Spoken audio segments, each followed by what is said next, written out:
Hi friends, welcome back to S P tech Kannada YouTube channel. ವೀಕ್ಷಕರೇ, ಈ ವಿಡಿಯೋದಲ್ಲಿ ಪ್ರಧಾನಮಂತ್ರಿ ಕಿಸಾನ್ ಸಮ್ಮಾನ್ ನಿಧಿ ಯೋಜನೆ 20ನೇ ಕಂತಿನ ಹಣಕ್ಕಾಗಿ ಯಾರೆಲ್ಲ ರೈತರು ವೇಟ್ ಮಾಡ್ತಾ ಇದ್ರಿ ಅಂಥವರಿಗೆ ಗುಡ್ ನ್ಯೂಸ್ ಅಂತಲೇ ಹೇಳ್ಬೋದು. ಭಾಳಷ್ಟು ಜನರು ರೈತರು ಪ್ರಧಾನಮಂತ್ರಿ ಕಿಸಾನ್ ಸಮ್ಮಾನ್ ನಿಧಿ 20ನೇ ಕಂತಿನ ಹಣ ಯಾವಾಗ ಬರುತ್ತೆ ಅಂತ ಕಮೆಂಟ್ ಮೂಲಕ ನಮಗೂ ಕೂಡ ಮಾಹಿತಿನ ಕೇಳ್ತಾ ಇದ್ರು. ಅದಕ್ಕೋಸ್ಕರ ಈ ವಿಡಿಯೋದಲ್ಲಿ ಪ್ರಧಾನಮಂತ್ರಿ ಕಿಸಾನ್ ಸಮ್ಮಾನ್ ನಿಧಿ 20ನೇ ಕಂತಿನ ಹಣ ಯಾವ ದಿನಾಂಕದಂದು ನಿಮ್ಮ ರೈತ ಫಲಾನುಭವಿಗಳ ಅಕೌಂಟ್ಗಳಿಗೆ ಜಮಾ ಆಗುತ್ತೆ ಎಂಬುದರ ಬಗ್ಗೆ ಕಂಪ್ಲೀಟಾಗಿ ಈ ವಿಡಿಯೋದಲ್ಲಿ ಮಾಹಿತಿನ ತಿಳಿಸ್ಕೊಡ್ತಾ ಇದ್ದೀನಿ. ಮತ್ತು ಪ್ರಧಾನಮಂತ್ರಿ ಕಿಸಾನ್ ಸಮ್ಮಾನ್ ನಿಧಿ 20ನೇ ಕಂತಿನ ಹಣ ಬರಬೇಕು ಅಂತಂದರೆ ಕೇಂದ್ರ ಸರ್ಕಾರದ ಯಾವೆಲ್ಲ ಅಪ್ಡೇಟ್ಗಳು ಬಂದಿದ್ದಾವೆ, ಯಾವೆಲ್ಲ ಕೆಲಸಗಳನ್ನು ಕಡ್ಡಾಯವಾಗಿ ರೈತರು ಮಾಡಲೇಬೇಕು ಅಂತ ಅಪ್ಡೇಟ್ಗಳು ಬಂದಿದ್ದಾವೆ ಅಂತ ಕಂಪ್ಲೀಟಾಗಿ ಈ ಕೆಲಸಗಳು ಮಾಡಿದರೆ ಮಾತ್ರ ನಿಮಗೆ 20ನೇ ಕಂತಿನ ಹಣ ಬರುವಂಥದ್ದು ವೀಕ್ಷಕರೇ. ಹಾಗಾದರೆ ಯಾವ ಕೆಲಸಗಳು ಮಾಡಬೇಕು ಎಂಬುದರ ಬಗ್ಗೆ ಕೂಡ ಮಾಹಿತಿನ ತಿಳಿಸ್ಕೊಡ್ತಾ ಇದ್ದೀನಿ. ಮತ್ತು ಕಳೆದ 19ನೇ ಕಂತಿನ ಹಣ ಯಾರೆಲ್ಲ ರೈತರು ಪಡೆದಿಲ್ಲ ಹಣನ ಅಂಥವರಿಗೆ ಯಾವಾಗ ಬರುತ್ತೆ ಮತ್ತು ಯಾವ ಕೆಲಸ ಮಾಡಿದರೆ ಮಾತ್ರ ಅವರಿಗೆ 20ನೇ ಕಂತಿನ ಹಣ, 19ನೇ ಕಂತಿನ ಹಣ ಜೊತೆಗೆ 20ನೇ ಕಂತಿನ 2 ಕಂತಿನ ಹಣ ಒಟ್ಟಿಗೆ ಬರುತ್ತಾ ಎಂಬುದರ ಬಗ್ಗೆ ಕಂಪ್ಲೀಟಾಗಿ ಮಾಹಿತಿನ ತಿಳಿಸ್ಕೊಡ್ತಾ ಇದ್ದೀನಿ. ಈ ವಿಡಿಯೋದಲ್ಲಿ ಯಾರೆಲ್ಲ ರೈತರು ಪ್ರಧಾನಮಂತ್ರಿ ಕಿಸಾನ್ ಸಮ್ಮಾನ್ ನಿಧಿ ಯೋಜನೆ ಬಗ್ಗೆ 20ನೇ ಕಂತಿನ ಹಣದ ಬಗ್ಗೆ ನಮಗೆ ಏನೆಲ್ಲ ಕಮೆಂಟ್ಗಳನ್ನು ಮಾಡಿದಿರಿ, ಎಲ್ಲ ಕಮೆಂಟ್ಗಳನ್ನು ನೋಡಿಕೊಂಡು ಈ ವಿಡಿಯೋದಲ್ಲಿ ತಮಗೆ ಎಲ್ಲವೂ ಕೂಡ ಕ್ಲಿಯರ್ ಮಾಡೋದಕ್ಕೆ ಪ್ರಯತ್ನ ಮಾಡ್ತಾ ಇದ್ದೀನಿ. ಅದಕ್ಕೋಸ್ಕರ ಇನ್ನೂ ಯಾರು ವಿಡಿಯೋಗೆ ಲೈಕ್ ಮಾಡಿಲ್ವೋ ದಯವಿಟ್ಟು ಇನ್ಫಾರ್ಮೇಟಿವ್ ಆಗಿರುವಂಥ ವಿಡಿಯೋ ಆಗಿರುತ್ತೆ. ದಯವಿಟ್ಟು ಯಾರೆಲ್ಲ ರೈತರು ವಿಡಿಯೋನ ನೋಡ್ತಾ ಇದ್ದರೆ ದಯವಿಟ್ಟು ವಿಡಿಯೋಗೆ ಲೈಕ್ ಮಾಡಿ. ವಿಡಿಯೋಕ್ಕೆ ಲೈಕ್ ಮಾಡಿದ ಮೇಲೆ ನೀವೇನಾದರೂ ನಮ್ಮ ಯೂಟ್ಯೂಬ್ ಚಾನಲ್ನ ಹೊಸದಾಗಿ ನೋಡ್ತಾ ಇದ್ರಿ ಅಥವಾ ಸಬ್ಸ್ಕ್ರೈಬ್ ಆಗದೆ ವಿಡಿಯೋನ ನೋಡ್ತಾ ಇದ್ರಿ ಅಂತಂದರೆ ಈ ರೀತಿಯಾಗಿ ಸಬ್ಸ್ಕ್ರೈಬ್ ಆಪ್ಷನ್ ಇರುತ್ತೆ, ಇಲ್ಲಿ ಸ್ಕ್ರೀನ್ ಮೇಲೆ ನೋಡ್ಕೊಳ್ಬೋದು. ಸಬ್ಸ್ಕ್ರೈಬ್ ಆಪ್ಷನ್ ಮೇಲೆ ಕ್ಲಿಕ್ ಮಾಡಿ. ಸಬ್ಸ್ಕ್ರೈಬ್ ಆಪ್ಷನ್ ಮೇಲೆ ಕ್ಲಿಕ್ ಮಾಡಿದ ನಂತರ ಮತ್ತೆ ಒಂದು ಸಾರಿ ಸಬ್ಸ್ಕ್ರೈಬ್ ಆಪ್ಷನ್ ಮೇಲೆ ಕ್ಲಿಕ್ ಮಾಡಿ ಅಲ್ಲಿ ಆಲ್ ಅನ್ನೋ ಆಪ್ಷನ್ನ ಸೆಲೆಕ್ಟ್ ಮಾಡ್ಕೊಳ್ಳಿ.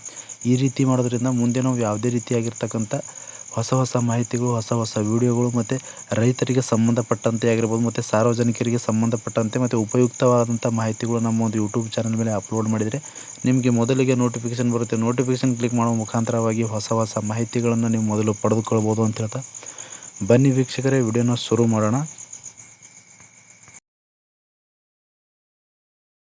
ವೀಕ್ಷಕರೇ, ಈಗಾಗಲೇ ಬಹಳಷ್ಟು ರೈತರು ಪ್ರಧಾನಮಂತ್ರಿ ಕಿಸಾನ್ ಸಮ್ಮಾನ್ ನಿಧಿ 20ನೇ ಕಂತಿನ ಹಣ ಈಗಾಗಲೇ ಜೂನ್ ತಿಂಗಳಲ್ಲೇ ಬರಬೇಕಾಗಿರುತ್ತು. ಕಾರಣಾಂತರಗಳಿಂದ ಜೂನ್ ತಿಂಗಳಲ್ಲಿ ರೈತರ ಖಾತೆಗಳಿಗೆ ಪ್ರಧಾನಮಂತ್ರಿ ಕಿಸಾನ್ ಸಮ್ಮಾನ್ ನಿಧಿ 20ನೇ ಕಂತಿನ ಹಣ ಜಮಾ ಮಾಡಬೇಕಿತ್ತು, ಮಾಡಿಲ್ಲ ವೀಕ್ಷಕರೇ. ಹೀಗಾಗಿ ಜುಲೈ ತಿಂಗಳಲ್ಲಿ ಯಾವಾಗ ಬರುತ್ತೆ ಎಂಬುದರ ಬಗ್ಗೆ ಕಂಪ್ಲೀಟಾಗಿ ಮಾಹಿತಿನ ತಿಳಿಸ್ಕೊಡ್ತಾ ಇದ್ದೀನಿ. ನಿಖರವಾದಂಥ ಮಾಹಿತಿನೇ ನಮ್ಮ ಯೂಟ್ಯೂಬ್ ಚಾನಲ್ ಮೇಲೆ ಅಪ್ಲೋಡ್ ಮಾಡ್ತಾ ಇರ್ತೀವಿ. ಹೀಗಾಗಿ 20ನೇ ಕಂತಿನ ಹಣ ಬರಬೇಕು ಅಂತಂದರೆ ಕೇಂದ್ರ ಸರ್ಕಾರದಿಂದ ಕೆಲವು ಗೈಡ್ಲೈನ್ಸ್ಗಳನ್ನು ಮತ್ತು ಮಾಡಲೇಬೇಕಾಗಿರೋಂಥ ರೈತರು ಯಾವೆಲ್ಲ ಕೆಲಸಗಳನ್ನು ಕಡ್ಡಾಯವಾಗಿ ಮಾಡಲೇಬೇಕು ಅಂತ ನೋಟಿಸ್, ಅಪ್ಡೇಟ್ ಕೂಡ ಕೊಟ್ಟಿರುವಂಥದ್ದು. ಏನೆಲ್ಲ ಅಪ್ಡೇಟ್ ಕೊಟ್ಟಿದ್ದಾರೆ, ಯಾವೆಲ್ಲ ಕೆಲಸಗಳನ್ನು ಮಾಡಬೇಕು ಅಂತ ಇಲ್ಲಿ ಸ್ಕ್ರೀನ್ ಮೇಲೆ ಕೂಡ ನೀವು ನೋಡ್ಕೊಳ್ಬೋದು. ಪ್ರಧಾನಮಂತ್ರಿ ಕಿಸಾನ್ ಸಮ್ಮಾನ್ ನಿಧಿ 20ನೇ ಕಂತಿನ ಬಿಡುಗಡೆಗೆ ಕೇಂದ್ರ ಸರ್ಕಾರದಿಂದ ಎಲ್ಲವೂ ಕೂಡ ಸಿದ್ಧತೆಗಳು ಕೂಡ ಕಂಪ್ಲೀಟ್ ಆಗಿರುವಂಥದ್ದು.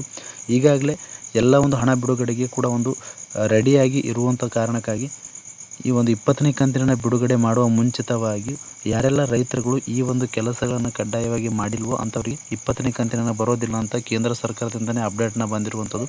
ಹೀಗಾಗಿ ಮೊದಲನೇದಾಗಿ ಇಲ್ಲಿ ಸ್ಕ್ರೀನ್ ಮೇಲೆ ಕೂಡ ನೀವು ನೋಡ್ಕೊಳ್ಬೋದು, ಕಂಪ್ಲೀಟ್ KYC ಅಂತ ಕೊಟ್ಟಿರುವಂಥದ್ದು. ಅಂದರೆ ಕೇಂದ್ರ ಸರ್ಕಾರದಿಂದ ಈ ಮಾಹಿತಿನ ಬಂದಿರುವಂಥದ್ದು. ಯಾರೆಲ್ಲ ರೈತರು KYCನ ಕಂಪ್ಲೀಟ್ ಮಾಡ್ಕೊಂಡಿಲ್ಲ ಅಂಥ ರೈತರು, ಯಾರೆಲ್ಲ ಕಂಪ್ಲೀಟ್ ಆಗದೇ ಇರುವಂಥ ರೈತರು KYCನ ಕಡ್ಡಾಯವಾಗಿ ಮಾಡಲೇಬೇಕಾಗಿರುತ್ತೆ. KYCನ ಯಾವ ರೀತಿ ಮಾಡಬೇಕು ಅಂತಂದರೆ ನೀವು CSC ಸೆಂಟ್ರಲ್ಲಿ ಮಾಡ್ಬೋದು ಕೂಡ, ಮತ್ತು ಪ್ರಧಾನಮಂತ್ರಿ ಕಿಸಾನ್ ಸಮ್ಮಾನ್ ನಿಧಿ ಪೋರ್ಟಲ್ ಮುಖಾಂತರವೂ ಕೂಡ KYCನ ಕಂಪ್ಲೀಟ್ ಮಾಡ್ಕೊಳ್ಬೋದು. ಮತ್ತು ನಿಮ್ಮ ಹೋಬಳಿಯಲ್ಲಿರುವಂಥ ರೈತ ಸಂಪರ್ಕ ಕೇಂದ್ರಕ್ಕೆ ಹೋಗಿ ಅಲ್ಲಿಯೂ ಕೂಡ OTP ಮುಖಾಂತರ KYCನ ಕೂಡ ಮಾಡ್ಕೊಳ್ಬೋದು. ಮತ್ತು ಬಯೋಮೆಟ್ರಿಕ್ ಮುಖಾಂತರ ನೀವು ಥಂಬ್ ನೀಡೋ ಮುಖಾಂತರವಾಗಿ KYCನೂ ಕೂಡ ಮಾಡ್ಕೊಳ್ಬೋದಾಗಿರುತ್ತೆ. KYC ಯಾಕೆ ಪದೇ ಅಪ್ಡೇಟ್ನ ಮಾಡ್ಕೊಳ್ಳಿ ಅಂತ ಹೇಳ್ತಾರೆ ಅಂತಂದರೆ, ನೀವು ಏನಾದರೂ ಆಧಾರ್ ಕಾರ್ಡಲ್ಲಿ ಚೇಂಜಸ್ ಮಾಡಿಸಿದರೆ ನಿಮ್ಮದು ಆಧಾರ್ ಕಾರ್ಡ್ ಅಪ್ಡೇಟ್ ಆಗಿರುತ್ತೆ. ಹೀಗಾಗಿ ಬ್ಯಾಂಕಲ್ಲಿರುವಂಥ ಹೆಸರು, ಆಧಾರ್ ಕಾರ್ಡಲ್ಲಿರುವಂಥ ಹೆಸರನ್ನ ಏನಾದರೂ ನೀವು ಆಧಾರ್ ಕಾರ್ಡಲ್ಲಿ ಹೆಸರನ್ನ ಚೇಂಜಸ್ ಮಾಡಿದರೆ ನೀವು KYC ಮಾಡ್ಕೊಳ್ಳೋದು ಕಡ್ಡಾಯವಾಗಿರುತ್ತೆ. ಬ್ಯಾಂಕಲ್ಲಿಯೂ ಕೂಡ ಒಂದೇ ರೀತಿಯ ಹೆಸರು ಇರಬೇಕಾಗುತ್ತೆ ಮತ್ತು ಆಧಾರ್ ಕಾರ್ಡಲ್ಲಿಯೂ ಒಂದೇ ರೀತಿಯಾಗಿ ಹೆಸರಾಗಿರಬೇಕಾಗುತ್ತೆ ವಿಷಯ. ನಂತರ ಇಲ್ಲಿ ನೋಡ್ಕೊಳ್ಬೋದು, ensure Aadhaar linking with bank account ಅಂತ ಇದೆ. ನಿಮ್ಮ ಆಧಾರ್ ಕಾರ್ಡ್ ಬ್ಯಾಂಕ್ಗೆ ಲಿಂಕ್ ಮಾಡಲೇಬೇಕಾಗಿರುತ್ತೆ. ಯಾರೆಲ್ಲ ರೈತರು ನಿಮ್ಮ ಬ್ಯಾಂಕ್ ಅಕೌಂಟಿಗೆ ಆಧಾರ್ ಲಿಂಕ್ ಆಗಿದೆಯೋ ಇಲ್ವೋ ಅಂತ ಒಂದ್ಸರಿ ಚೆಕ್ ಮಾಡ್ಕೊಳ್ಳಿ. ಇದು ಕೇಂದ್ರ ಸರ್ಕಾರದಿಂದನೇ ಅಪ್ಡೇಟ್ನ ತಿಳಿಸಿರುವಂಥದ್ದು. ಹೀಗಾಗಿ ಯಾರೆಲ್ಲ ಒಂದು ರೈತರು ನಿಮ್ಮ ಒಂದು ಬ್ಯಾಂಕ್ ಅಕೌಂಟ್ಗಳಿಗೆ ಆಧಾರ್ ಲಿಂಕ್ ಆಗಿದೆಯೋ ಇಲ್ಲವೋ ಅಂತ ಒಂದ್ಸರಿ ಸ್ಟೇಟಸ್ನ ಚೆಕ್ ಮಾಡ್ಕೊಳ್ಳಿ ಅಂತ ಹೇಳ್ತಾ, ನಂತರ ನಿಮ್ಮ ಒಂದು ಬ್ಯಾಂಕ್ ಡೀಟೇಲ್ಸ್ ಸರಿಯಾಗಿದೆಯೋ ಅಂತ ವೆರಿಫೈ ಬ್ಯಾಂಕ್ ಅಕೌಂಟ್ ಡೀಟೇಲ್ಸ್ ಅಂತ ಇಲ್ಲಿ ನೋಡ್ಕೊಳ್ಳೋದು. ಮೂರನೇದು ಅಂತಂದರೆ ನಿಮ್ಮ ಒಂದು ಪಹಣಿಯಲ್ಲಿರುವಂಥ ಹೆಸರು, ಆಧಾರ್ ಕಾರ್ಡಲ್ಲಿರುವಂಥ ಹೆಸರು ಮತ್ತು ನಿಮ್ಮ PM ಕಿಸಾನ್ ರಿಜಿಸ್ಟ್ರೇಷನ್ ಮಾಡ್ಕೊಂಡಿರ್ತಾರೆ, ಒಂದು ರಿಜಿಸ್ಟ್ರೇಷನ್ ಮಾಡ್ಕೊಂಡಿರುವಂಥ ಹೆಸರು ಕೂಡ ಎಲ್ಲವೂ ಕೂಡ ಕರೆಕ್ಟ್ ಆಗಿದೆಯೋ ಇಲ್ಲ ಅಂತ ಒಂದ್ಸರಿ ಡೀಟೇಲ್ಸ್ನ ಚೆಕ್ ಮಾಡ್ಕೊಳ್ಳಿ. ನಂತರ ನೋಡ್ಕೊಳ್ಳೋದು ಪೆಂಡಿಂಗ್ ಲ್ಯಾಂಡ್ ರೆಕಾರ್ಡ್ಸ್ ಇಶ್ಯೂ ಅಂತ ಇದೆ. ನಿಮ್ಮ ಒಂದು ಪಹಣಿಗೆ ಆಧಾರ್ ಲಿಂಕ್ ಆಗಿದೆಯೋ ಇಲ್ಲವೋ ಅಂತ ಚೆಕ್ ಮಾಡ್ಕೊಳ್ಳಿ. ಮತ್ತು ನಿಮ್ಮದು ಲ್ಯಾಂಡ್ ರೆಕಾರ್ಡ್ಸ್ ಎಲ್ಲವೂ ಕೂಡ ಸ್ಟೇಟಸಲ್ಲಿ ಚೆಕ್ ಮಾಡಿದ್ರೆ ನಿಮಗೆ ಎಲ್ಲವೂ ಕೂಡ ಗೊತ್ತಾಗುವಂಥದ್ದು. ಲ್ಯಾಂಡ್ ರೆಕಾರ್ಡ್ಸ್ ಎಸ್ ಇರಬೇಕಾಗುತ್ತೆ, ಮತ್ತು ಆಧಾರ್ ಬ್ಯಾಂಕ್ ಅಕೌಂಟಿಗೆ ಲಿಂಕ್ ಆಗಿರುವಂಥದ್ದು ಎಸ್ ಆಗಿರಬೇಕಾಗುತ್ತೆ. ಮತ್ತು KYC ಕೂಡ ಕಂಪ್ಲೀಟಾಗಿ ಎಸ್ ಆಗಿರಬೇಕಾಗುತ್ತೆ. ನಂತರ ನೀವು ಸ್ಟೇಟಸ್ನ ಚೆಕ್ ಮಾಡ್ಕೊಂಡಾಗ ನೀವು ಸ್ಟೇಟಸ್ನ ಯಾವ ರೀತಿ ಚೆಕ್ ಮಾಡೋದು ಅಂತ ನಮ್ಮ ಒಂದು ಯೂಟ್ಯೂಬ್ ಚಾನಲ್ ಮೇಲೆ ಆಲ್ರೆಡಿ ವಿಡಿಯೋನ ಅಪ್ಲೋಡ್ ಮಾಡಿದ್ದೀವಿ. ಸ್ಟೇಟಸ್ನ ಚೆಕ್ ಮಾಡ್ಕೊಂಡ ನಂತರ ಸ್ಟೇಟಸಲ್ಲಿ FTO ಕೂಡ ಎಸ್ ಆಗಿರಬೇಕಾಗುತ್ತೆ. FTO ಕೂಡ ಅಪ್ರೂವ್ಡ್ ಆಗಿರಬೇಕಾಗುತ್ತೆ. FTO ಅಪ್ರೂವ್ಡ್ ಆದಮೇಲೆ RFT ಕೂಡ ಸೈನ್ ಕೂಡ ಕಂಪ್ಲೀಟ್ ಆಗಿರಬೇಕಾಗುತ್ತೆ. RFT ಸೈನ್ ಕೂಡ ಈಗಾಗಲೇ ಎಲ್ಲ ರೈತರು ಕೂಡ ಒಂದು ಕಂಪ್ಲೀಟ್ ಆಗಿರುವಂಥದ್ದು. ಹೀಗಾಗಿ ಎಲ್ಲವೂ ಕೂಡ ಈ ಒಂದು 20ನೇ ಕಂತಿನ ಬಿಡುಗಡೆಗೆ ಎಲ್ಲವೂ ಕೂಡ ಸಿದ್ಧತೆನ ಕಂಪ್ಲೀಟ್ ಆಗಿದೆ. ಹೀಗಾಗಿ ಇಲ್ಲಿ ನೋಡ್ಕೊಳ್ಬೋದು, ನೀವು ಒಂದ್ಸರಿ ನಿಮ್ಮ ಒಂದು ಬೆನಿಫಿಷರಿ ಸ್ಟೇಟಸ್ನ ಚೆಕ್ ಮಾಡ್ಕೊಳ್ಳಿ ಅಂತ ಕೇಂದ್ರ ಸರ್ಕಾರದಿಂದಲೇ ಅಪ್ಡೇಟ್ನ ಕೊಟ್ಟಿರುವಂಥದ್ದು. ನಿಮ್ಮ ಒಂದು ಸ್ಟೇಟಸ್ ಕೂಡ ಒಂದು ಎಲ್ಲ ರೈತರು ಚೆಕ್ ಮಾಡ್ಕೊಳ್ಳಿ. ನಂತರ ಅಪ್ಡೇಟ್ ಮೊಬೈಲ್ ನಂಬರ್ ಅಂತ ಕೊಟ್ಟಿದ್ದಾರೆ.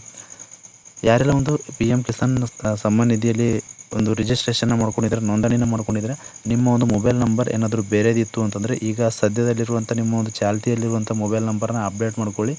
ಏಕೆ ಅಂತಂದರೆ ಕಾಲಕ್ಕೆ ಒಂದು ವೆಬ್ಸೈಟಲ್ಲಿ ಆಗಿರ್ಬೋದು ಏನಾದರೂ ಚೇಂಜಸ್ ಮಾಡ್ತಾಯಿದ್ರೆ, ಅಪ್ಡೇಟ್ ಮಾಡ್ತಾಯಿದ್ರೆ ನಿಮ್ಮ ಒಂದು ಮೊಬೈಲ್ ಮುಖಾಂತರ ಅವರಿಗೆ ನಿಮಗೆ ಒಂದು ಮೆಸೇಜ್ ಮುಖಾಂತರ ಮಾಹಿತಿಗಳನ್ನು ತಲುಪಿಸೋದಕ್ಕೆ ಅವರಿಗೂ ಕೂಡ ಒಂದು ಉತ್ತಮವಾಗಿ ಸಹಾಯ ಆಗುವಂಥದ್ದು, ನಿಮಗೂ ಕೂಡ ಭಾಳಷ್ಟು ಒಂದು ಸಹಾಯಕ ಆಗುವಂಥದ್ದು. ಏನೇ ಒಂದು ಪೋರ್ಟಲ್ ಮುಖಾಂತರ ಆಗಿರ್ಬೋದು, PM ಕಿಸಾನ್ ಸಮ್ಮಾನ್ ನಿಧಿ ಒಂದು ಯೋಜನೆ ಕಡೆಯಿಂದ ಏನಾದರೂ ಮೆಸೇಜ್ ಬರಬೇಕು ಅಂತಂದರೆ ನಿಮ್ಮ ಒಂದು ಮೊಬೈಲ್ಗೆ ಮೆಸೇಜ್ ಮುಖಾಂತರ ಮಾಹಿತಿನ ವರ್ಗಾವಣೆ ಮಾಡುವಂಥದ್ದು, ರವಾನೆ ಮಾಡುವಂಥದ್ದು. ಹೀಗಾಗಿ ಎಲ್ಲವೂ ಕೂಡ ಉಪಯುಕ್ತವಾದಂಥ ಮಾಹಿತಿಗಳಾಗಿರ್ತವೆ. ಮತ್ತು ರೈತರಿಗೆ ಅನುಕೂಲ ಆಗೋ ದೃಷ್ಟಿಕೋನದಿಂದ ಈ ಒಂದು ಕಡ್ಡಾಯವಾಗಿ ಈ ಕೆಲಸಗಳು ಮಾಡಲೇಬೇಕು ಅಂತ ಕೇಂದ್ರ ಸರ್ಕಾರದಿಂದ ಅಪ್ಡೇಟ್ನ ತಿಳಿಸಿರುವಂಥದ್ದು. ಈ ಒಂದು ಅಪ್ಡೇಟ್ನ ತಮಗೆ ತಿಳಿಸ್ಕೊಡ್ತಾ ಇದ್ದೀನಿ ವೀಕ್ಷಕರೇ. ಎರಡನೇದಾಗಿ ಭಾಳಷ್ಟು ಜನ ರೈತರು 20ನೇ ಕಂತಿನ ಯಾವಾಗ ಬರುತ್ತೆ ಅಂತ ಕೇಳ್ತಾಯಿದ್ರು, ಅದ್ರ ಬಗ್ಗೆಯೂ ಕೂಡ ಮಾಹಿತಿನ ತಿಳಿಸ್ಕೊಡ್ತಾ ಇದ್ದೀನಿ. 17ನೇ ತಾರೀಕು ಬರುತ್ತಾ ಅಥವಾ 18ನೇ ತಾರೀಕು ಬಿಡುಗಡೆ ಆಗುತ್ತಾ, ಈ ರೀತಿಯಾಗಿ ಮಾಹಿತಿಗಳನ್ನು ಸೋಷಿಯಲ್ ಮೀಡಿಯಾಗಳಲ್ಲಿ ಭಾಳಷ್ಟು ಕೇಳ್ತಾ ಇದ್ದೀವಿ.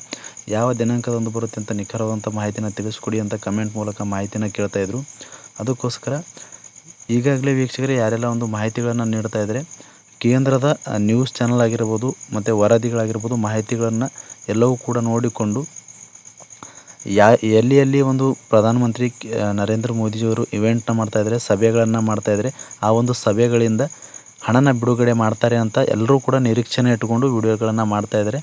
ಹೀಗಾಗಿ ಈಗಾಗಲೇ ಡಿಲೇ ಆಗಿರುವ ಕಾರಣದಿಂದಾಗಿ ಯಾವುದಾದ್ರೂ ಒಂದು ಸಭೆ ಮುಖಾಂತರ ಒಂದು ಹಣನ ಬಿಡುಗಡೆ PM ಕಿಸಾನ್ ಸಮ್ಮಾನ್ ನಿಧಿ 20ನೇ ಕಂತಿನ ರಿಮೋಟ್ ಒತ್ತುವರಿ ಮುಖಾಂತರವಾಗಿ ಹಣನ ಬಿಡುಗಡೆ ಮಾಡ್ತಾರೆ ಅಂತ ಎಲ್ಲರೂ ಕೂಡ ಒಂದು ತಿಳಿದುಕೊಳ್ತಾ ಇರುವಂಥದ್ದು. ಹೀಗಾಗಿ ಇದರ ಬಗ್ಗೆ ಯಾವುದೇ ರೀತಿಯಾಗಿರ್ತಕ್ಕಂಥ ಕೇಂದ್ರ ಸರ್ಕಾರದಿಂದಾಗಿರ್ಬೋದು ಮತ್ತು ಕೃಷಿ ಸಚಿವರಾಗಿರ್ತಕ್ಕಂಥವರು ಕೂಡ ಯಾವುದೇ ರೀತಿಯಾಗಿ ನಿಖರವಾದಂಥ ಮಾಹಿತಿಯನ್ನು ತಿಳಿಸ್ಕೊಟ್ಟಿಲ್ಲ. ಮತ್ತು PM ಕಿಸಾನ್ ಸಮ್ಮಾನ್ ನಿಧಿ ಒಂದು ಪೋರ್ಟಲ್ ಮುಖಾಂತರವೂ ಕೂಡ ನಿಖರವಾದಂಥ ದಿನಾಂಕನ ಇನ್ನೂ ಕೂಡ ಪ್ರಕಟಣೆ ಮಾಡಿಲ್ಲ ವೀಕ್ಷಕರೇ. ಹೀಗಾಗಿ ಈ ಒಂದು ನಮಗೆ ಬಂದಿರುವಂಥ ಮಾಹಿತಿ ಪ್ರಕಾರ ಮತ್ತು ಕೇಂದ್ರದ ಮೂಲಗಳಿಂದ ಮಾಹಿತಿನ ಪಡೆದುಕೊಂಡಾಗ ಪ್ರಧಾನಮಂತ್ರಿ ಕಿಸಾನ್ ಸಮ್ಮಾನ್ ನಿಧಿ ಯೋಜನೆ ಒಂದು 17ನೇ ತಾರೀಕು ಒಂದು ಮನ್ ಕಿ ಬಾತ್ ಕಾರ್ಯಕ್ರಮವು ಕೂಡ ನಡೀತಾ ಇರುವಂಥದ್ದು. ಮತ್ತು 18ನೇ ತಾರೀಕು ಬಿಹಾರದಲ್ಲಿ ಒಂದು ಸಭೆನೂ ಕೂಡ ಇರುವಂಥದ್ದು. ಹೀಗಾಗಿ ಈ 2 ದಿನಗಳಲ್ಲಿ ಬಿಡುಗಡೆ ಮಾಡ್ತಾರೆ ಅಂತಕ್ಕಂಥ ಮಾಹಿತಿಗಳು ಕೂಡ ಕೇಂದ್ರದ ನ್ಯೂಸ್ ಚಾನಲ್ಗಳಾಗಿರುವಂಥ ಭಾಳಷ್ಟು ಒಂದು ಮುಖ್ಯವಾಗಿರ್ತಕ್ಕಂಥ ನ್ಯೂಸ್ ಚಾನಲ್ಗಳಲ್ಲಿ ಕೂಡ ಮಾಹಿತಿಗಳು ಕೂಡ ಒಂದು ಕೇಳಿಬರ್ತಾ ಇದ್ದಾವೆ. ಹೀಗೆ ನಮಗೆ ಬಂದಿರುವಂಥ ಮಾಹಿತಿ ಪ್ರಕಾರ ವೀಕ್ಷಕರೇ ಈ 2 ದಿನಾಂಕಗಳಲ್ಲಿ ಬಿಡುಗಡೆ ಮಾಡುವ ಸಾಧ್ಯತೆ ಅತಿ ಕಡಿಮೆ ಇರುವಂಥದ್ದು. ಈ ಒಂದು ಜುಲೈ ಕೊನೆಯ ವಾರದಲ್ಲಿ ನಿಮಗೆ ಒಂದು ಪ್ರಧಾನಮಂತ್ರಿ ಕಿಸಾನ್ ಸಮ್ಮಾನ್ ನಿಧಿ ಒಂದು 20ನೇ ಕಂತಿನ ನೋಡೋದಕ್ಕೆ ಮತ್ತು ನಿಮ್ಮ ಒಂದು ಅಕೌಂಟ್ಗಳಲ್ಲಿ ಜಮಾ ಆಗುವ ಸಾಧ್ಯತೆ ಹೆಚ್ಚಾಗಿರುವಂಥದ್ದು ಕೇಂದ್ರದ ಮೂಲಗಳಿಂದನೇ ಮಾಹಿತಿನ ಬರ್ತಾ ಇರುವಂಥದ್ದು ವೀಕ್ಷಕರೇ. ಹೀಗಾಗಿ ಜುಲೈ ಕೊನೆಯ ವಾರದಲ್ಲಿ ನಿಮಗೆ ಪ್ರಧಾನಮಂತ್ರಿ ಕಿಸಾನ್ ಸಮ್ಮಾನ್ ನಿಧಿ ಒಂದು 20ನೇ ಕಂತಿನ ಜಮಾ ಆಗುವಂಥದ್ದು ವೀಕ್ಷಕರೇ. ಇದು ಕೂಡ ಕಂಪ್ಲೀಟ್ ಆಗಿದೆ ಅಂತ ಅನ್ಕೋತೀನಿ. ಮತ್ತು ಇನ್ನೂ ಕೆಲವೊಂದಿಷ್ಟು ಜನರು ನಮಗೆ 19ನೇ ಕಂತಿನ ನಮಗೆ ಬಂದಿಲ್ಲ ಮತ್ತು 20ನೇ ಕಂತಿನ ಯಾವಾಗ ಬರುತ್ತೆ, 19ನೇ ಕಂತಿನ ಬರುತ್ತಾ ಬರಲ್ವಾ ಅಂತ ಕಮೆಂಟ್ಗಳ ಮೂಲಕ ಮಾಹಿತಿನ ಕೇಳ್ತಾಯಿದ್ರು. ವೀಕ್ಷಕರೇ ಹೇಳಬೇಕು ಅಂತಂದರೆ 19ನೇ ಕಂತಿನ ಹಣನ ಪಡೆಯುವಂಥ ಸಮಯದಲ್ಲಿ ನಿಮ್ಮ ಒಂದು ಡೀಟೇಲ್ಸ್ ಎಲ್ಲವೂ ಕೂಡ KYC ಆಗಿರ್ಬೋದು, ಲ್ಯಾಂಡ್ ಸೀಡಿಂಗ್ ಆಗಿರ್ಬೋದು, ಆಧಾರ್ ಸೀಡಿಂಗ್ ಆಗಿರ್ಬೋದು ಮತ್ತು FTO ಎಲ್ಲವೂ ಕೂಡ ಅಪ್ರೂವ್ಡ್ ಆಗಿತ್ತು ಅಂತಂದರೆ ನಿಮಗೆ ಖಂಡಿತವಾಗಿಯೂ 19ನೇ ಕಂತಿನ ಹಣ ಸೇರಿಸಿ 20ನೇ ಕಂತಿನ ಹಣದಲ್ಲಿ 2 ಕಂತಿನ ಹಣ ಒಟ್ಟಿಗೆ 4,000 ರೂಪಾಯಿ ಹಣ ನಿಮಗೆ ಜಮಾ ಆಗುವಂಥದ್ದು ವೀಕ್ಷಕರೇ. ಈ 3 ವಿಷಯಗಳ ಬಗ್ಗೆ ಕಂಪ್ಲೀಟಾಗಿ ತಮಗೆ ಸ್ಟೆಪ್ ಬೈ ಸ್ಟೆಪ್ ನೀವು ಕೇಳಿರುವಂಥ ಕ್ವಶನ್ಗಳ ಬಗ್ಗೆ ಮಾಹಿತಿನ ಕೊಟ್ಟಿದ್ದೀನಿ. ಈಗಾಗಲೇ ಜುಲೈ ಕೊನೆಯ ವಾರದಲ್ಲಿ ನಿಮಗೆ PM ಕಿಸಾನ್ 20ನೇ ಕಂತಿನ ಹಣ ನೋಡೋದಕ್ಕೆ ಸಿಗುತ್ತೆ ಅಂತ ಹೇಳ್ತಾ ಇಷ್ಟು ಒಂದು ಪ್ರಧಾನಮಂತ್ರಿ ಕಿಸಾನ್ ಸಮ್ಮಾನ್ ನಿಧಿ ಯೋಜನೆ ಬಗ್ಗೆ ಇರತಕ್ಕಂಥ ಅಪ್ಡೇಟ್ಸ್ಗಳ ಬಗ್ಗೆ ಮಾಹಿತಿನ ತಿಳಿಸ್ಕೊಟ್ಟಿದ್ದೀನಿ. ಈ ಮಾಹಿತಿ ತಮಗೆ ಉಪಯುಕ್ತವಾಗಿತ್ತು ಅಂತಾರೆ ದಯವಿಟ್ಟು ವಿಡಿಯೋಗೆ ಲೈಕ್ ಮಾಡಿ, ಮಾಹಿತಿನ ಎಲ್ಲ ಒಂದು ರೈತರಿಗೆ ಮುಟ್ಟುವರೆಗೂ ಶೇರ್ ಮಾಡಿ ಅಂತ ಹೇಳ್ತಾ ಫ್ರಮ್ ಬಿಗಿನಿಂಗಿಂದ ಎಂಡ್ವರೆಗೂ ವಿಡಿಯೋ ನೋಡಿದ್ದಕ್ಕಾಗಿ ತಮ್ಮೆಲ್ಲರಿಗೂ ಹೃದಯಪೂರ್ವಕ ಧನ್ಯವಾದಗಳು ಅಂತಂದರೆ ಮತ್ತೆ ಇದೇ ರೀತಿಯಾಗಿರ್ತಕ್ಕಂಥ ಮಾಹಿತಿಯೊಂದಿಗೆ ಭೇಟಿ ಆಗ್ತಿರೋಣ. ಅಲ್ಲಿವರೆಗೂ ನಮಸ್ಕಾರ.